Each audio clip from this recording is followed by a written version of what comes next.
Today we talk about detached attachment. And it's Michael's fault.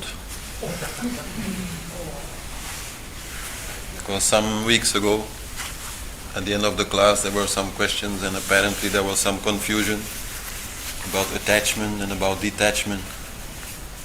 And then Michael said, well, you will have to give another class about this subject, which I had never done before.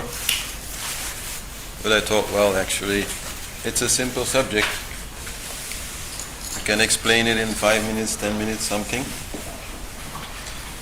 But still, it can be useful also to talk about it for a longer time, so that we can properly understand it. Because even though this subject is very simple, we have a lot of resistance to the truth of it. So if we hear it only for 5 minutes, then maybe half an hour later we can already start doubting it and go some other way. So maybe if you talk about it longer, it will take a little bit longer before you start doubting it. This is quite natural because it goes against a lot of what we are. So we will try to dig into it really deep, get out all the details, get out all the different flavors of the story, and then anyhow, it is only up to those who can really feel it. It is not about all the details, it is not about all the stories. Detached attachment is something very subtle and difficult to understand because we are combining two things which seem to be opposite. And the idea is definitely not to go one way. It is not to go the other way. It is also not to go in the middle. Detached attachment is quite beyond attachment and detachment. It is not like, okay, I'll do a little bit of this and a little bit of that. It is quite beyond. It is a different way of being, a different way of dealing with this subject. Anyhow, we will be touching also many other classes and many other subjects because it's always the same story, right? The story of yoga is always the same story, only we can look at it from different angles and different possibilities that we have to realize the basic objective of yoga, which is to be happy whatever happens, to have a happiness which is independent of things.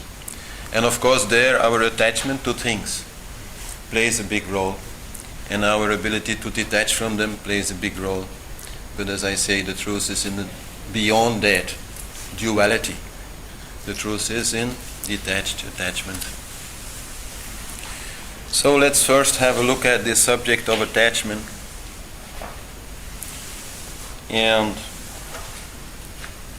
when we dig into that story deeply, I have to be a little bit careful.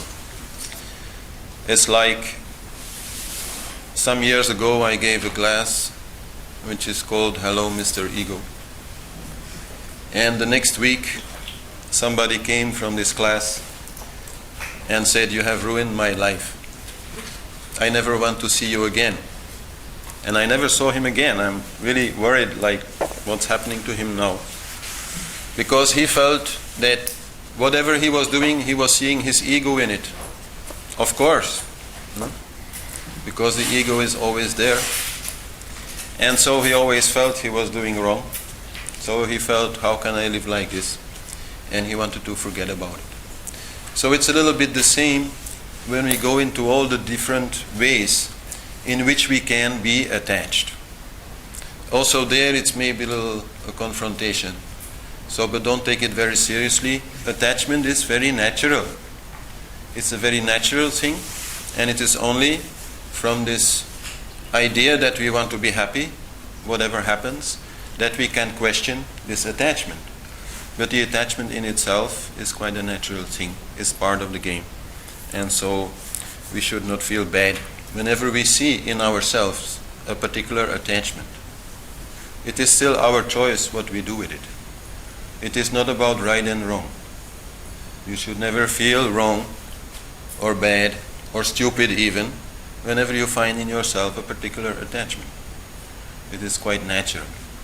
But it's still your choice, whether you keep it or leave it.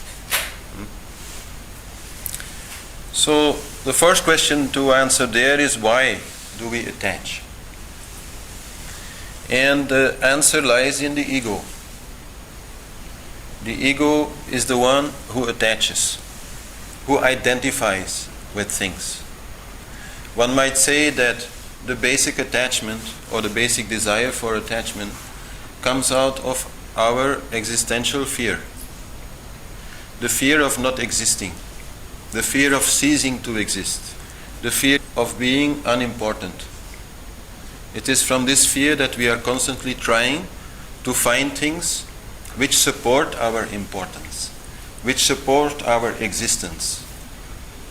It is like a person who is drowning in a river and all the time he is trying to hold on to the grasses that are growing on the shore of the river. But all the time these grasses they break, and then a little further again we take more grasses, and this is the ego. So when we touch upon the attachment, we touch upon some very essential things. We touch upon the essence of yoga. And it means we have to be patient also when we deal with our attachment. It is quite natural, as the ego itself is quite natural. Somebody has to identify with this body. How else can it work? How else can it talk? How else can it walk? So it is part of the game, like your hands and your feet, you have an ego. Only, you can learn to work with it so that it has its proper place. So and then what do we attach to? Anything. Anything. Everything. As much as possible we try to gather. To feel strong, to feel supported, to feel that we are important, to feel that we exist, to feel that we are not going to die. Anything works. And so, in that way attachment has so many different aspects and leads to all kinds of desires. Attachment is the root cause of all desires. We want something, or we want to keep something. This is an attachment. So there lies the basic wrong idea. The wrong idea that for happiness, which is all we want, we need something. That is the essentially wrong idea. Those of you who know Asterix and Obelix, he has this very small white dog called Idéfix. And in French, an Idéfix means like a fixed idea. An Idéfix. And this is the error that we are continuously making. I'll be happy when I have this. I'll be happy when I get that. I'll be happy when I go there. I'll be happy when I meet that one. And that is always this essentially wrong idea. Like maybe we go to the forest. Already we are imagining this forest. And we are imagining that many flowers are there. And maybe we see some rabbits. And maybe the sun will shine very beautifully on the trees. But then when we come to the forest, it's raining. And the flowers are all closed. And the rabbits all get into their holes. And so then we feel unhappy. Because we've attached our happiness to these ideas that we have, these fixed ideas about how this forest should be to make us happy. Well, actually, in the rain, the forest also can be so fantastic, so beautiful, so calming, so soothing, so nurturing. So we miss all that. And that we tend to do, I would say, all of the time. Or most of the time, at least. Most of the time, we look at the future, whether it is the next minute, or whether it is the next hour, or the next day, or this class even. And we have some fixed idea about it. How it should be to make us happy. And then, of course, sometimes we're lucky, and that which we expect, it comes. but more often than not we are not so lucky, and what comes is something different, and then we have to adjust. And of course that is also life, and everybody is doing it, trying to make the best of what comes. But it is this fixed idea that we have in advance that makes it also very difficult to be happy whatever happens. So the future is always unknown. And whatever we attach to is a thing. And things come and go. Everything with form comes and goes. This we find in Hinduism, Brahma, Vishnu, Shiva. Shiva always comes in the end. In the end, everything is destroyed. Even the biggest mountain is destroyed. So that knowledge of the impermanence of things gives us the understanding that's not a good idea to fix our happiness to these things, because one day they will go. So in that way we can question our attachment, and it comes in so many ways. No? Like today here now are many people. So I can feel, wow, I'm really popular. Many people are coming here. But the moment I do that, I create a problem for next week. Because if next week only 10 people are here, then I'll be feeling, oh, I'm really not that popular. So constantly we have to watch what we are doing in our minds, because constantly we are actually creating problems for the future. And this is really like happening also in a very subconscious way. Maybe next week you're having some holiday, going on a trip somewhere, and it seems very natural and like normal to today a little bit like dream about it. Think about how it will be, what you will be able to do. And it seems harmless. But actually, the moment that you are then on this trip, when whatever you have dreamed does not come true, it will create a problem. Because somehow deep inside you, on a subconscious level also, you will have attached to these ideas. So that makes it very hard to deal with attachment. It means basically you can't think anymore. So it's hard. Very difficult not to think. Very natural to think.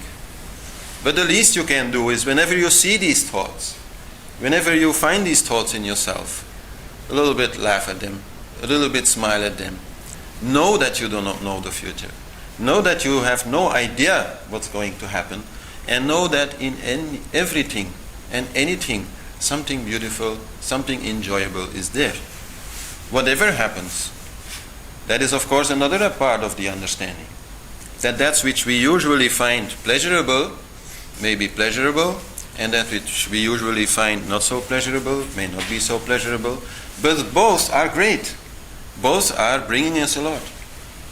The pleasurable gives us pleasure, okay.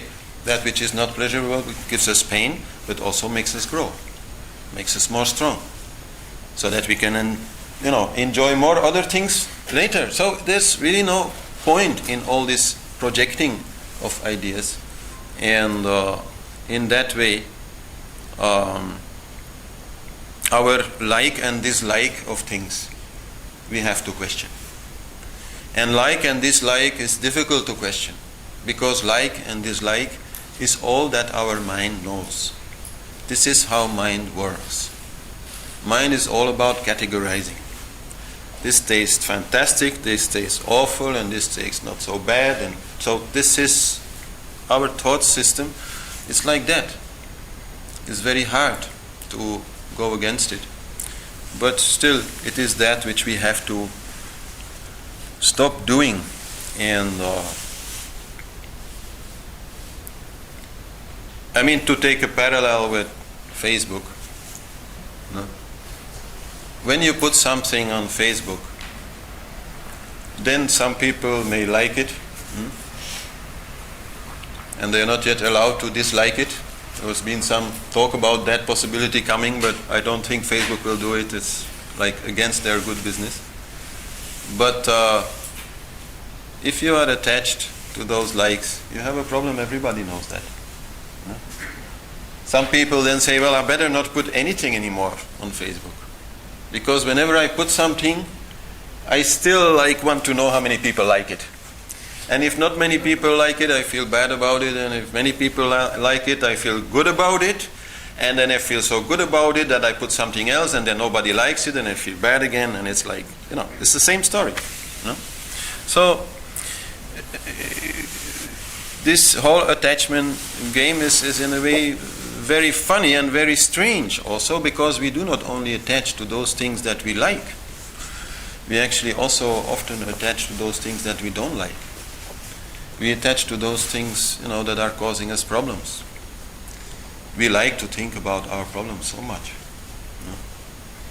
While, most problems are not solved by thinking about them. They're just things you have to kind of accept, and maybe, some thinking and some action following that thinking can help, but it's very limited. But still we tend to think about it and think about it and think about it. So that is also a kind of attachment. We attach to our pain, we attach to our tears. And why is that? Because in this pain, we feel that we exist. In this pain, we feel that we are important. They did this and this and this to me. See how important I am. And usually that mostly comes when we feel not so important. When we feel very strong and good, then we don't feel the need to attach to our problems. But when we don't feel so strong, when we feel things are going wrong, then we tend to just attach to that. And that is all only out of this existential fear that we do not exist, which is of course the truth. If we look at the truth in the absolute sense, then we do not exist. Or we do not exist in the way that we think we exist. It's actually a better way to say it, because the only thing that truly exists is pure consciousness and pure energy. And that we are. And in that way we always exist, we never die. That is the unborn, the never dying. But me as this body, aham kara, I am this flesh, the ego, that is the one which really does not exist. There is no Peter Marchand. This is just an illusion, a temporary story coming and going. And nobody can say who this Peter Marchand really is, because one day he is this and the next day he is something else. So this whole idea that there is a me and that I need something and that I am important and so on is at the root cause of all these problems.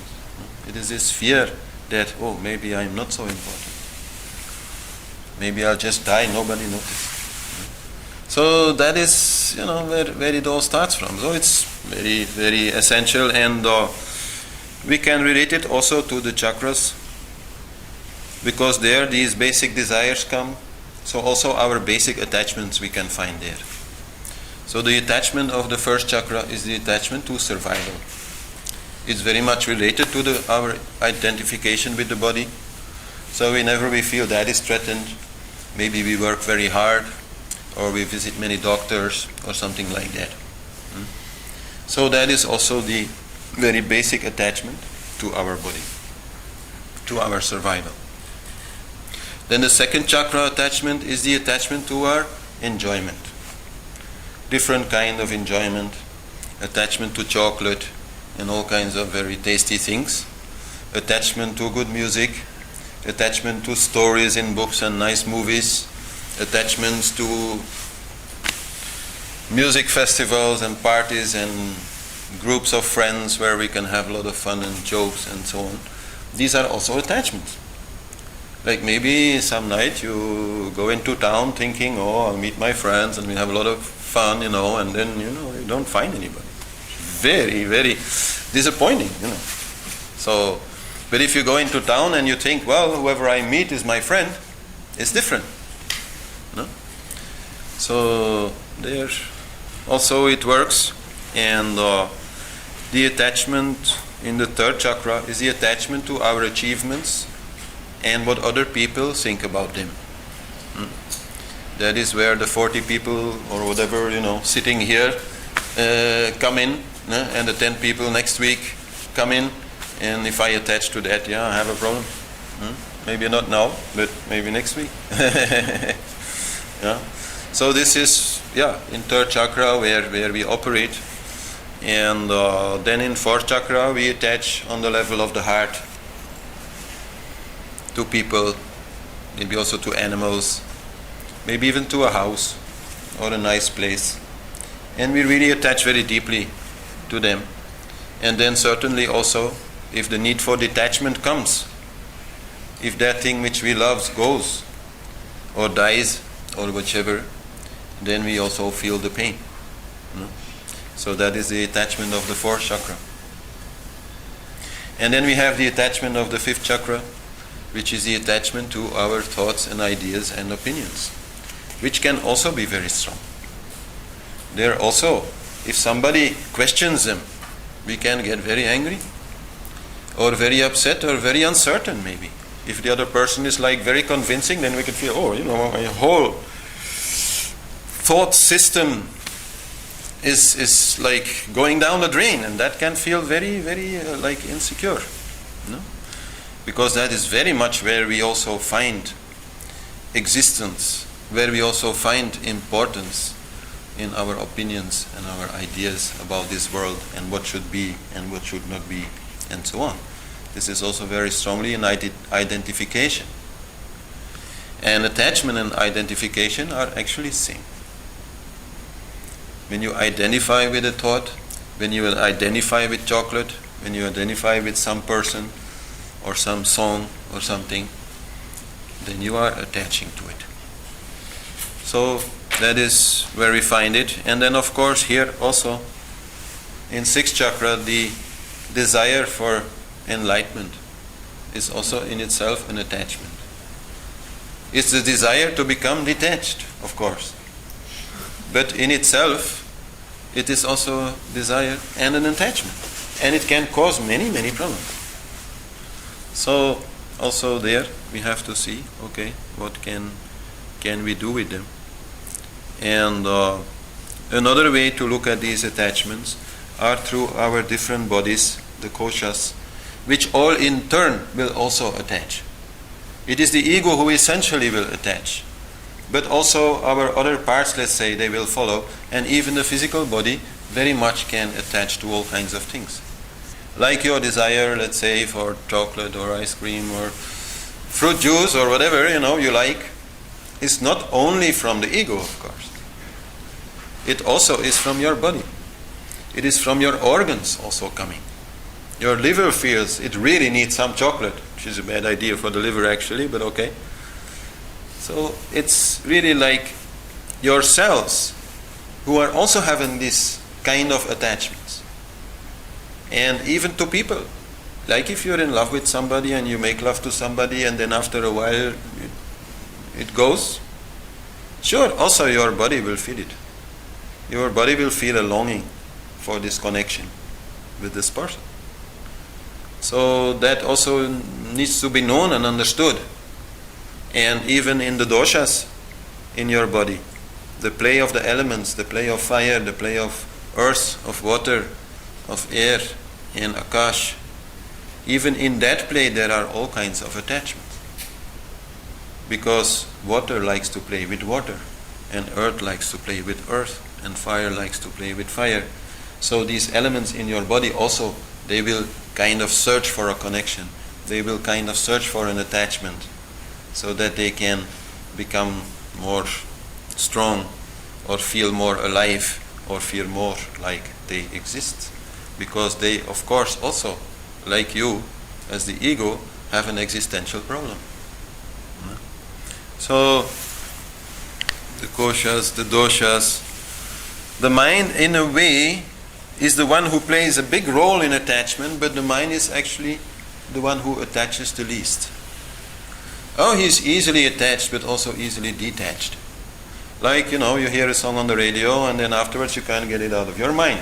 That's an attachment of the mind. The mind kind of likes this song and keeps, coming up with it. Okay. But very easily mind, like a child, can be brought to other ideas. You give it something else to play with, and it'll play with that also. So mind is not so much there, the problem in itself, but of course without control of mind, detachment is very difficult. But it's not so much mind which is the main, it is the ego, and of course there the subconscious. Our deepest attachments are subconscious, which makes it even more hard to work with it. That is why, let's say, if we have to say goodbye to somebody, that it really may take a long time before we stop thinking about that person and feeling a loss that that person is not there. This is coming from the subconscious. Subconscious is all actually about attachments. It's about fixed ideas which are fixed in such a way that they become almost unmovable, like knots. And so these are the knots in our subconscious mind that we have to unravel. Like there may be some ideas, let's say, about a love relationship that we have. And these ideas, maybe they developed during some existing relationship. And somehow or other, they became like a fixed idea knotted into your subconscious mind. And then you are having another relationship, or maybe another relationship, and then you find that this knot is still there. That you are responding in a certain way, which actually has nothing to do with what is happening in this relationship, but only because of what happened maybe 2 relationships before that, you react in such a way. So these are also our attachments in the subconscious, and they are of course the most difficult to deal with. Any progress, I have said it many times in yoga, any progress is only truly in the subconscious mind. Whatever happens in your thoughts and ideas, whatever happens with your body, with your energy, with your mind, these things are fleeting, easily coming, easily going, easily lost, easily gained. Important, of course, but the true progress is in the subconscious, here behind in the reptile brain. That is where you change. That is where you detach. And then you can find at some point, really, this thing, it used to bother me, but now no more. It's gone. Somehow or other, it was dissolved. Very often you didn't even know how exactly that happened. But it just happened, somehow you became detached from that. Like maybe before, you easily got very worried whenever you had some debt, whenever there was some money problem. You would freak out. And then at some point in your life, you might feel, oh, see, this came. Doesn't look very good, but I don't really feel worried about it. Somehow I'll solve it. That's whenever a detachment comes in the subconscious mind. This detachment, in this case, from this financial security which was there. So then we come to the idea of detachment, vairag, renunciation. Renunciation means, okay, I feel attached to this, I renounce. I am stopping it. I am going away from it, I don't want it anymore. So there in yoga, so many things are there. All sadhanas actually are practices of detachment. All vrat, like you can say fasts, are practices of detachment. Like, okay, you feel you're too much addicted to sugar, okay, you leave sugar for a month. So then afterwards, maybe again some sugar can come, but you feel detached from it. So these are exercises that you do on the level of your body, on the level of your mind, etc. Whole Ashtanga Yoga business is actually nothing but detachment. Asana is detachment from movement. The desire to always run around and move and wave your arms and all these things. In true asana you don't move. Whether it is in a sitting posture or maybe in a standing posture or some other posture, you don't move. This is detachment from movement. Detachment may be also from pain that you feel there in this non-moving. Detachment from the body, essentially. Pranayama is detachment from breathing. This continuous desire to breathe and take up energy, which often prevents you from being calm, is controlled in pranayama, where we learn to breathe slowly and even stop breathing for a long time, so that we are no longer attached to that. Then in pratyahara we withdraw from the senses. All this looking, all this hearing, all this tasting, these are all attachments. They're also so very much our desire to look, our desire to feel, our desire to taste are all coming from existential fear, essentially. That is where we feel alive. I exist because I taste chocolate. And that then becomes an attachment. On many levels, as I said, on the level of the body, on the level of the mind, on the level of the ego, of the subconscious. But the essence, the basis of it is always in our fear of not existing. So pratyahara. And then of course in dharan and in dhyan, in meditation, we are detaching from this one extremely strong habit or attachment of mind, that is to think. Because that, of course, you can say is a very big attachment of mind. For the rest, mind easily, as I say, will move from one attachment to another and not, get stuck so much. But it has this one very big hang-up. It always wants to think. And nothing wrong with that. Mind is just made like that. It's a tool like that. But still, also there we can learn to stop this desire to think. And that is very hard. I see many people, when they talk about it, approach this as a technical problem. The technical problem is a very small problem. The essence of it is existential fear. When you stop thinking, suddenly you fear that you will somehow get lost, that somehow you are no longer existing. You are following this idea, I think so I am. And that makes it so hard to stop thinking. And so, yes, it is technical, of course, also. Because also your body, your mind, your whole system has this feeling of wanting to think. This continuous urge to think. But the essential urge to think comes from you. In your feeling that, what happens if I don't think? What happens if I have no longer this control of observing everything and putting everything into thoughts and ideas and placing it properly so that I can feel secure with it? This is very, very basic understanding that you need if you want to really learn to stop thinking, to overcome this fear, to just let go of this desire to think, of this attachment to thinking. So as I said, the whole Ashtanga business is there. And then we come to the question, okay, when we do that, it's not easy. But apart from that, are there any other problems with this idea of detachment? And actually there are so many also. Attachment may be a problem, but detachment in itself also creates problems. I mean, the first, of course, is this attachment to detachment. No? This is known in India as Rudra. Rudra is like Shiva in a particular form, who gets very angry at whoever disturbs his peace.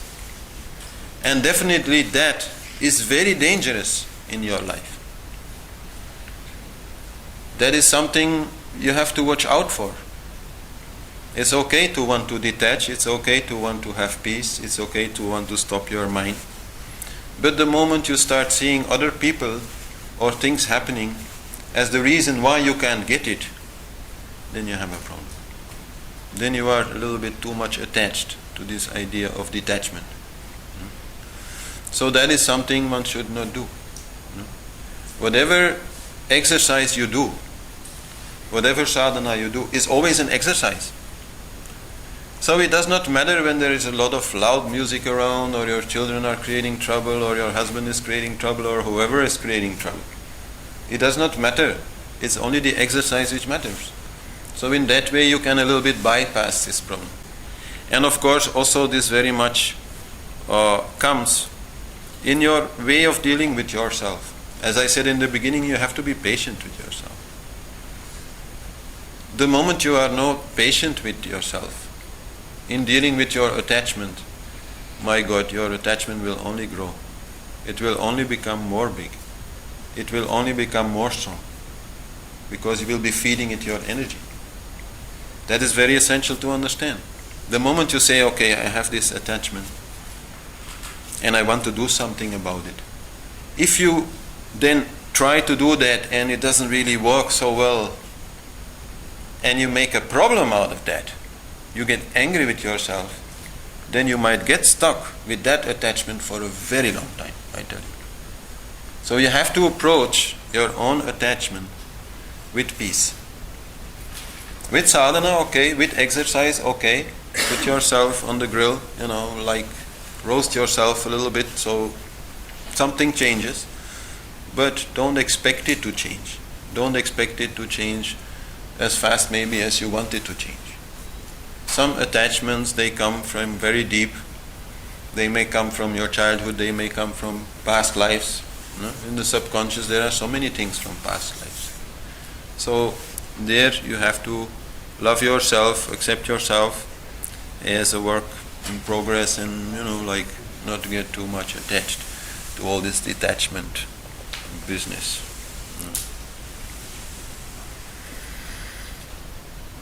Another problem that comes with detachment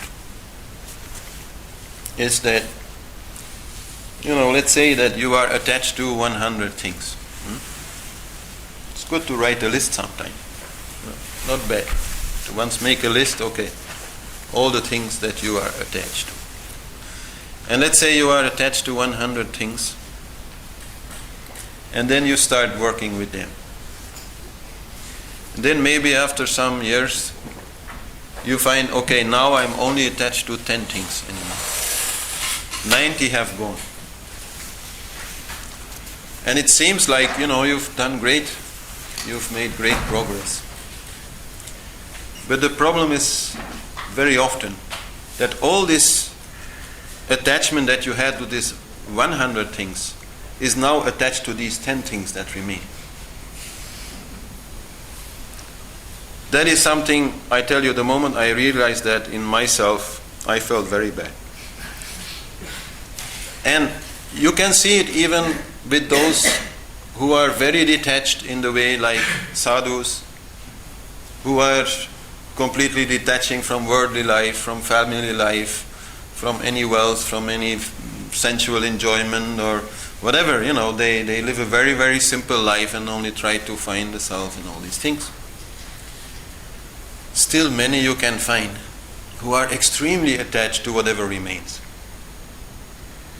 Maybe it is their cup that they still have. Maybe it is their position as a sadhu also.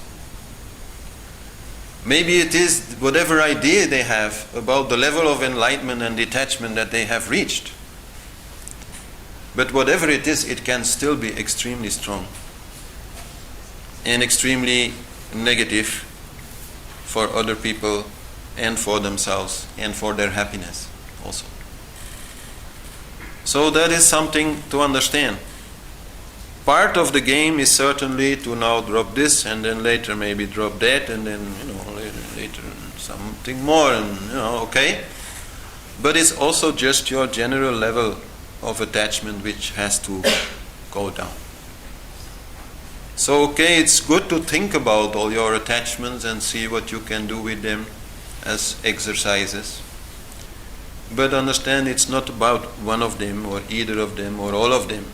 It's just about this tendency to attach your happiness to whatever.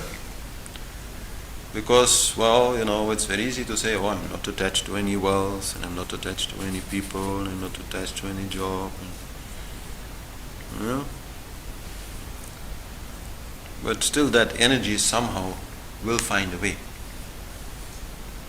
It's subconscious. You have no control. You can work with it. You are not powerless, but you have no absolute control. So that you have to accept. And then there is another, even much more basic problem or issue with detachment. Because actually the word attachment and the word love are not very different. I am not saying that they are the same, but they are not very different. And in that way also, you have to a little bit see how to deal with it. I mean, like in summertime, my garden, there are so many nice flowers there.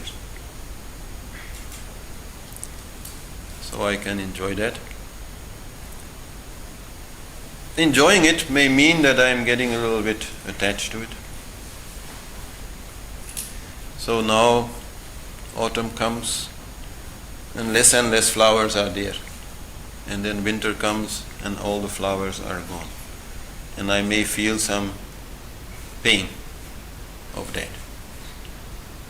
If then I feel that then I should not have any flowers anymore in my garden, I'm making a wrong decision.